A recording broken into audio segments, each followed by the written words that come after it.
How's it going, Yoda Force viewers? So today we are going to be showing you guys the new C4 fabrication bumpers going on this brand new 2022 Tundra. So Caleb and Brian are back there getting stuff put together. We'll be highlighting that. And then just kind of want to tell you, I guess, my overall thoughts. We've been building a lot of Toyotas for quite some time now, and obviously all of us have been waiting for Toyota to release the all-new Tundra. The hype's over, it's here.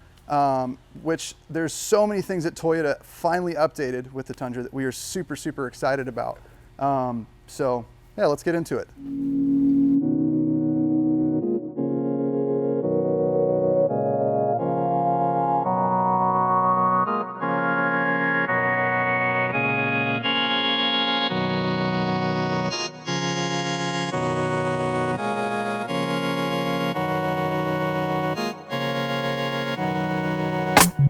I'm gonna go ahead and introduce you to Caleb and Brian. So Brian right here, he's the general manager of C4.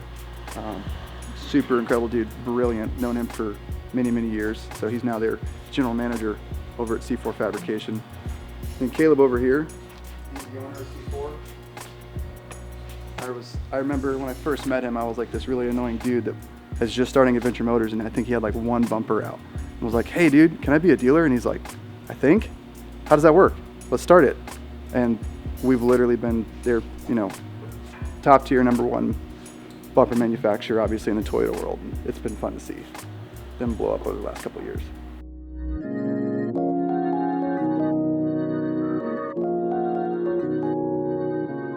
So obviously we're looking at the rear bumper, and I remember when they were going through the kind of scan and develop phase, Caleb was messaging me a lot, and I know it was becoming to a point where they were just racking their brains around how do we really make this excellent. So yeah, I'd love to hear his input on it now that he's here and we're all here together staring at the truck, because I know it was a pretty crazy design process to get to where it is now. Yeah, just whole lot of time in the truck. I mean, taking things apart, test fitting, putting it back together, trying all kinds of stuff. Toyota just literally changed everything on this truck compared to the older generations of Tundras. So there's so much new stuff for us to learn, which was kind of a cool thing. It's fun to learn about more new trucks and stuff. When we get into this stuff, it's not only just we want to make something, but we want to learn about it too. We want to understand why we're making it the way we are, so it can be the best option out there. And of course, newer trucks have a lot of sensors and all kinds of electronics and things that we're trying to work around.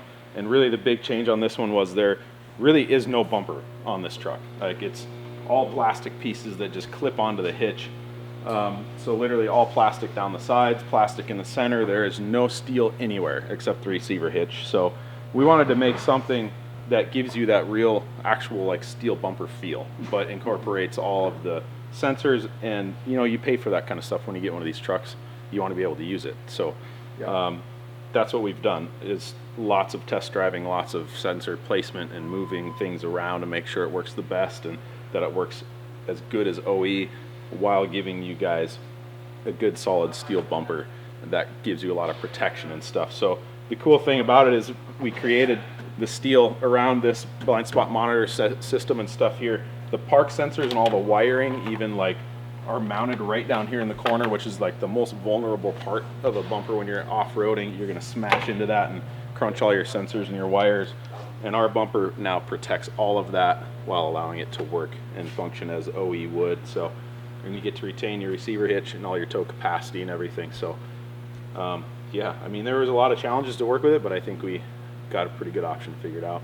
Yeah, so I think we're about ready. We got everything figured out. We got our parts all powder coated and sitting here ready to go. So we're gonna go ahead and work on getting the bumper installed.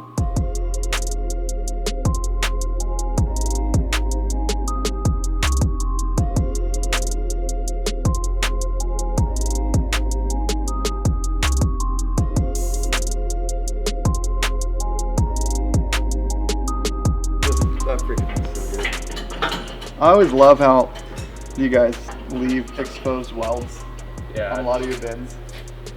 It's got like that clean, like 3D design look to it, but it really highlights like the fabrication side of things. So we got our bumper just kind of sitting up in place here on the back of the truck, and we're installing our hardware onto this mounting plate And these are those 4 bolts that are attached to that big plate that we were talking about earlier, where you can reach up in here and hold that plate. All the bolts come through the hole, so you don't have to actually reach your hand in here and try to hold the bolt or hold the other side with a wrench or anything. They're all welded to a plate, so you just have to put these nuts on, and once you're all adjusted, you can tighten them down, so it makes it a lot easier for installation. It looks really big, but after you see it on the truck, I think the truck's a lot bigger than what people really think.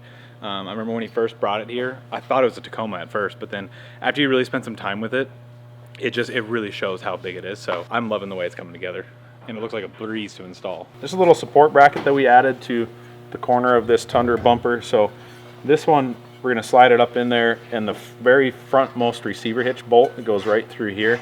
So this bolts to our mounting plate there on the frame, and then it comes all the way down and bolts to the corner of the bumper here, and it adds a lot of support to this corner. So if you come down and smack it on an obstacle or rock or something, it's really going to help support it so this doesn't flex up into the rest of the truck.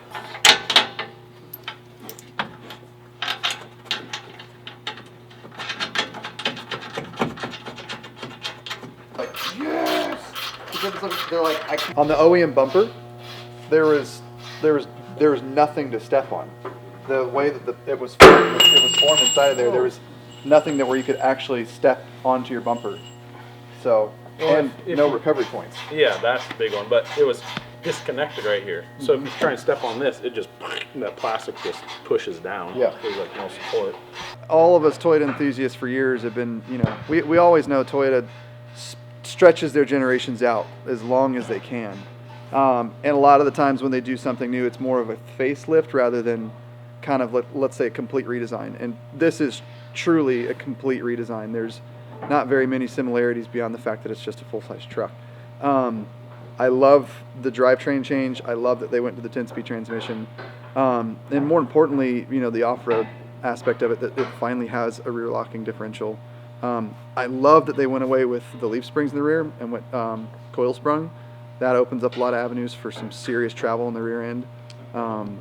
Interior ergonomics, I feel like they finally started competing in a sense, because everybody would say, yeah, Toyotas are obviously the most reliable, best ones to build for overland and off-road. However, they're outdated, and they kept, I think, the simplicity that we like in Toyota of the interiors. Not a lot of kind of just stupid stuff to break, but with modern tech. Heated steering wheel, a proper infotainment center, really good audio, etc., etc. And the interior feels so nice. Like road trips, getting to destination in these, way more comfortable than the previous generation. And they look sick. It took a while. It grew on me. At first it was like, oh, I don't know about that.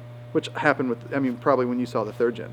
It's the same thing. It's like, oh, I don't know. I don't know if I like the new Tacoma. Everybody felt that way, and now everybody's like, oh, sweet, okay. The new Tundra looks awesome. Just took a while to get used to. There's so much room behind everything that when we ran this wire for the Switch Pro RCR12, that it just popped right through. You can still see a little bit down here, but it just popped right up in, and there's gobs of room behind there, so you can mount switch panels, you can mount whatever you want in there. That was one thing we really liked. All right, so up here we actually used a lot of the factory mounting brackets. We were kind of the first ones to really dive into any of this. I do a lot of the wiring here. I don't do all of it. Me and like 1 or 2 other guys here do all of the wiring. So this is not super pretty right now, but the cool thing was finding a place to mount these is sometimes a little bit of a struggle. But on the factory Tundra, this bracket actually just covers the battery and it doesn't really do much. So we're like, oh, well, that's actually a perfect place to mount this. So really, this was one of the easiest Switch Pro installs we've ever done. Here's your big fuse here. This is the RCR Force 12, so you got 12 switches in the inside. Everything for right here, I'm still working on it. Obviously, they're installing bumpers here pretty soon, so I had to stop. But what's really nice and what we really like to do with our wiring is this one plug right here actually will plug in everything on the front bumper. So whenever you need to remove the front bumper or anything like that, it's just this one watertight Deutsch connector plug. But by the time we get done, you'll see all of this here. This will all be pretty much done and gone, and you won't see any of this because it's going to hide all under here. So that's another thing, like we've kind of said with this, there's a lot of things we really love about the Tundra. A lot of it's, just a lot harder to modify, but on the wiring front and actually doing this, there's room everywhere to be able to go. So we'll show you guys, if we have enough time after they get the front bumper on, how this is actually going to look, because all we have to do is just plug this into that front bumper and we're good to go. So we kind of just used whatever we had because we just didn't know if we'd get stuff. I'm sure a lot of people who follow you guys, and you especially, probably know right now is not the easiest time to get products.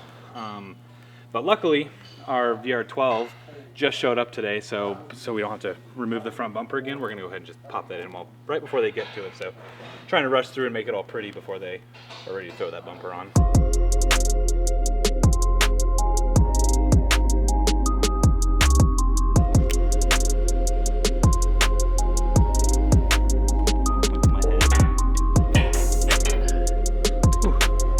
Michael said we wouldn't have to work today. That was determined to be a lie. I wore my good clothes today. We decided to go with quicksand for the wrap because obviously it was a TRD Pro color from back in the day. Toyota's not offering this color anymore. It's one of my favorite colors, and I think it contrasts really nicely to highlight the design of the armor that, you know, Caleb and C4's putting on there. So I think it shows the angles and the lines of the truck really, really, really nicely. So, and it kind of, again, pays homage to that original TRD Pro color, which was quicksand. So for tires, obviously we really wanted to go 37s. 35s just kind of looked a little bit too OEM, and we just wanted to see if 37s could work. So we went with 37 12.5 Toyo Open Country RTs. Method sent us these 705s. Again, these are 18-inch wheels. And I think the offset and the stance of it's perfect. I like the 18s over 17s on this platform because of how big of a truck that it is.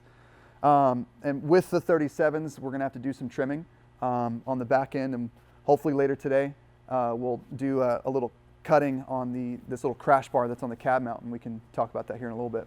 I floored it the other day on the way back from alignment, and I was expecting, you know, for it to be a dog. You have a Toyota not geared on 37s, it's a dog, and I was actually really surprised. It still really, really moved. I'm curious to see what fuel economy is going to be like, and curious to see how it tows and how it does with a lot of weight on here. But as it sits right now, I'm surprised it does really well. We still want to gear it, and can't wait for Nitro to get some gears out to where we can throw those in here, maybe add a locker in the front. But for as it sits right now, it does really good. All right, rear end is done. Caleb and Brian are going to get cracking on the front end now. So this is the part I'm really excited about because it completely transforms the look of the truck. So here we go.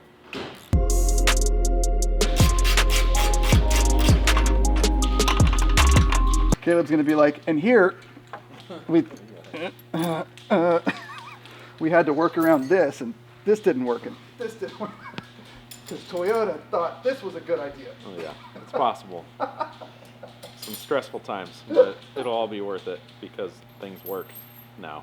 Now that we put in the time to all the test drives and all the stuff, making sure sensors worked and adaptive cruise and park sensors, I took so many test drives in this truck with our bumper on, making sure it's good to go, and it should be.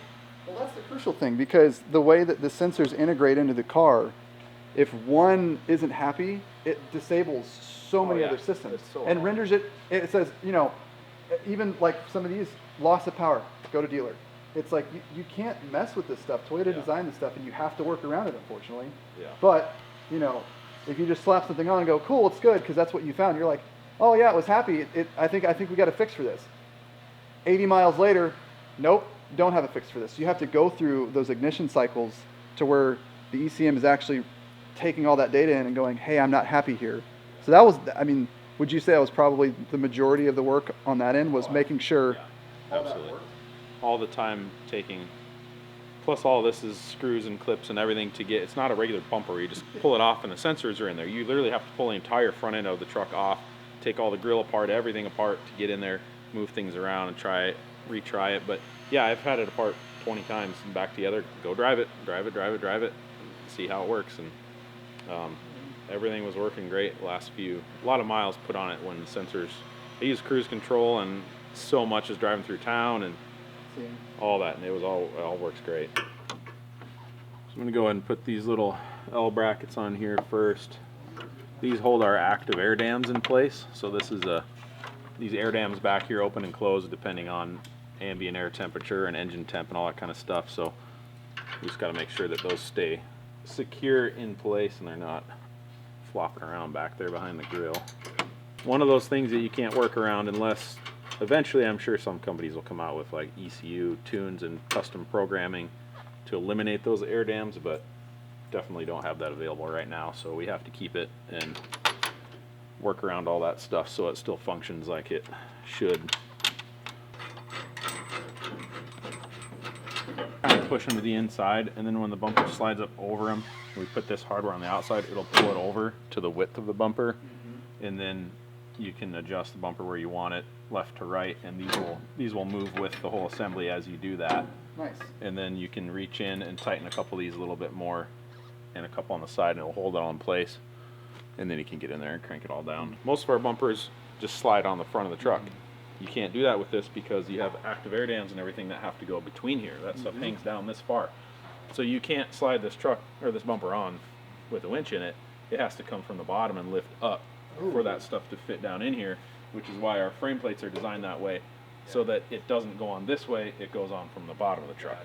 You put the plates on the frame, bumper slides up over them, and that's how all the winch and everything can fit behind the air dams and everything that's in there. Well, I'm working on some sensors in the front of the bumper here. So this Tundra that we have is equipped with like all the safety features, adaptive cruise control, and stuff like that all needs to go into our new bumper. So we have provisions for all that. The sensors get mounted into the bumper, park sensors, adaptive cruise, everything, so it still functions as normal. And yeah, I'm just getting the sensor put into the bracket here. So we have a bracket that this goes into, and it's going to get mounted inside the bumper. And then before I get that put in, we're reusing the factory cover plate from the grill that used to cover this sensor and relocating that into our bumper. So I'm getting that thrown in right now, and then we'll be able to mount our sensor into the bracket and put it in the bumper after this cover is in place.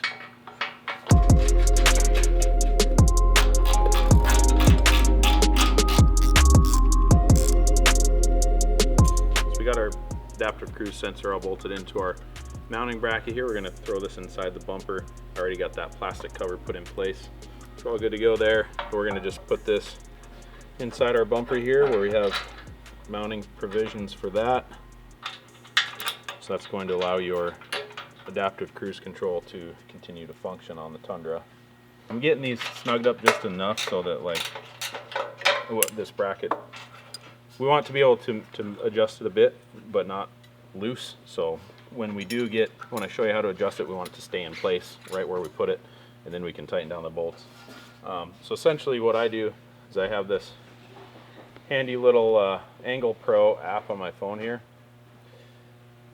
and what we've found is that we want this sensor to be sitting at basically the same plane as the back of this frame plate right here. So I take this angle finder app, and just wherever your bumper is sitting, just set it on there. So right now that's showing 54 degrees, and you want to make sure that this bracket is essentially sitting at that same angle. So right now we're really close, we're 58. I'm going to tip it a little bit till we hit 54.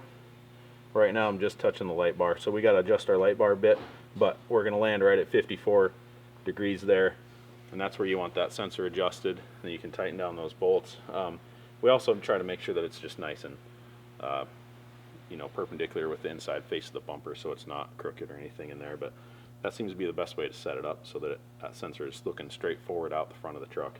These are the parking proximity sensors that tell you like when you're getting close to another car, like a post or something in a parking lot. Those are the ones that beep at you. So we're reusing these. The Toyota actually mounts their sensors in their OE bumper using a double-sided sticky tape like that, so we're just kind of using the same process. So yeah, we want this part sticking out at the bottom so that they shoot towards the front of the truck and not at the ground or anything like that. So we're just going to go ahead and stick them right into the bumper. We have that hole that's cut into our bumpers. All of them are going to come with that, and that's all you have to do to remount those sensors.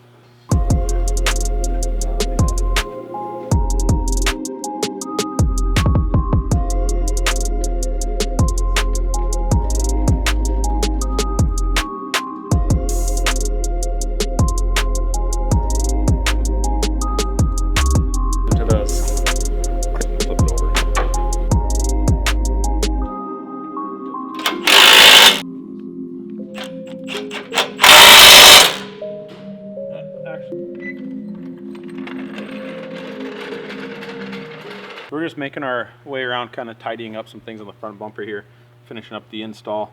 And luckily Toyota gave us like a bunch of extra fender liner up front here, which is pretty nice. Normally they aren't that long and we have to like cut them off and try to figure out what to do with them. So took this fender liner, we're just working with it, and we actually provide holes in the bottom of our bumper to put the screws in through these factory plastic clips for the fender liner. So it works pretty nice to tuck this up inside here, and then you can use the original clips and the screw that came with it, and those can thread in through the holes that we provide in the bottom of our bumper. So that makes for a really nice finish to hold all that in there, and you don't get mud and nasty stuff packing on the back side of your bumper. And then we just have a little extra support bracket here to help push up on this and hold it up higher. So I'm just going to remove this bumper bolt and put that little bracket in there with it. Yeah, so we're pretty much finished with this front bumper install. Everything went really nice and smooth on it. So we've got all of our features, a lot of stuff packed into one bumper, and we are actually able to fit a 40-inch S8 light bar in this one. So all of our other bumpers have 30-inch, but the front of this truck is so wide, and the way this bumper is designed, we're able to put a 40-inch in there. It looks really nice. And yeah, down here, just kind of like we showed you earlier, our adaptive cruise sensor is behind that area. Got a Warn VR12S winch in there. The control pack sits right on top. It fits up in there behind the grill and everything. You don't even have to relocate it, so that's really nice. And all of our park sensors, squadron fog lights, everything just fits up really nice in this bumper, and there's a lot of cool features that we've got fully integrated. We'll have some different bull bar options for it too, all kinds of cool stuff. So.